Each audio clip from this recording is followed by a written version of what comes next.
Բայց միշտ մեր կողմից ընդդիմադիր մյուս ուժերին առաջարկող մի քանի նախաձեռնությունների մասին խոսելը ուզում եմ հայտարարել, որ մենք չենք մասնակցում այս ընտրություններին, որպեսզի a. Էլ ավելի չպարակտենք ընդդիմադիր դաշտը, b. Հնարավորություն տանք սեփական խոստումների կյանքի կոչելու բոլոր այն ուժերին, որոնց թվում է, թե իբր իրենց նշած, իրենց կողմից մեզ իրենց կարծիքով պիտակավորող նախկինները խանգարում են իշխանափոխություն անել, g. Քաղաքական դաշտում սեփական եսը, ներկուսակցական շահերը, սեփական քաղաքական հաշվարկները հանուր ընդհանուր հաջողության ստորադասելու օրինակ ծառայենք, d.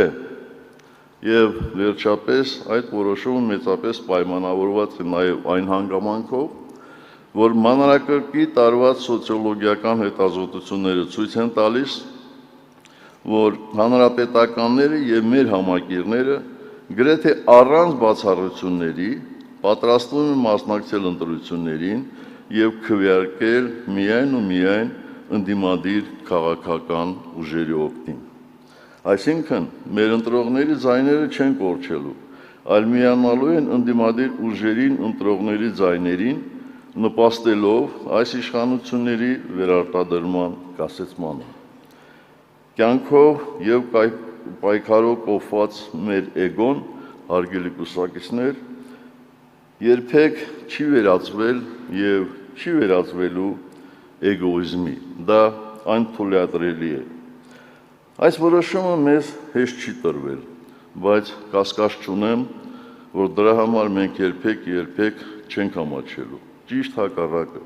դառնալու ենք Հայաստանի ժամանակակից քաղաքական պատմության մեջ կուսակցությանս հետ, բայց ազգիս համար գաղափարախոսությամբ գործելու լավագույն օրինակ։ Եվ ինչպես արդեն ասացի, չմասնակցելը պայքարից հրաժարվել չէ։ Նպատակ ունենալով նպաստել այս աղետաբեր ռեժիմին հաղթելու ընդդիմադիր ուժերի միասնական ջանքերին, Հանրապետական կուսակցությունը իրական ընդդիմությանը ներկայացնում է հետևյալ առաջարկությունները, որպես մոտակա ժամանակահատվածում համատեղ պայքարի գործնական քայլեր։ Առաջին, ինչպես գիտեք, մայիսի 4-ին եւ 5-ին Երևանում կայանալու է երկու խոշոր միջոցառում, նախ Եվրոպական քաղաքական համայնքի գագաթնաժողովը, իսկ հետո Եվրամիություն Հայաստան առաջին գագաթնաժողովը։ Վերջին տարիները ցույց են տվել, որ եվրոպական բարձրաստիճան ղեկավարները չեն ուզում տեսնել այն իրականությունը, որ գոյություն ունի Հայաստանում, գերադասելով իրենց սփոփել մեր երկրում ժողովրդավարության մասին քաղցրահունչ, բայց իրականությունից կիլոմետրերով հեռու հեքիաթներով։ Բռնազավթված Արցախ, էթնիկ զտման ենթարկված արցախայության խնդիրներ, Արցախում հոշոտվող հոգևոր մշակութային ժառանգություն, Բաքվի բանտերում տառապող գերեվարված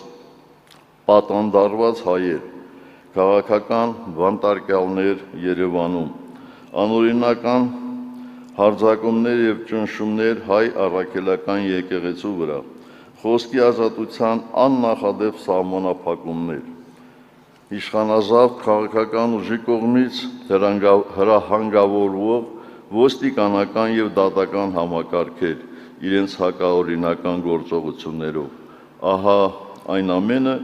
ինչ եվրոպացիները գերադասում են չնկատել։ Եվ մենք, որպես փորձառու եւ պատասխանատու կուսակցություն,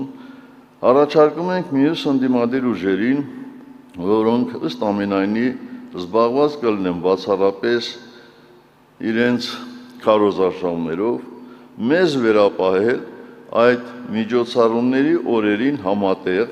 կրկնում եմ, համատեղ ձեռնարկումներ մշակելու եւ իրականացնելու գործում։ Մի քանի տասնյակ բարձրաստիճան պատվիրակությունների,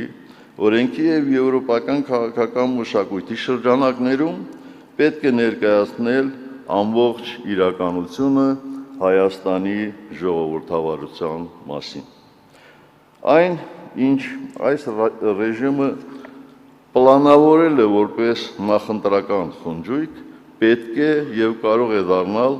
ընտրություններից առաջ մեր երկրի դառը իրականությունը ներկայացնելու առիթ, ճշմարտության պահ։ Եվ հանրապետականը կարող է այս ամենը համակարգել մյուս ընդդիմադիր ուժերի հետ համագործակցությամբ, եթե իհարկե նրանց կհետաքրի նման առաջարկը եւ եթե նրանք ժամանակ կգտնեն միանալ եւ միասին զբաղվել նաեւ համազգային այս խնդիրներով։ Երկրորդ, շատ է խոսվում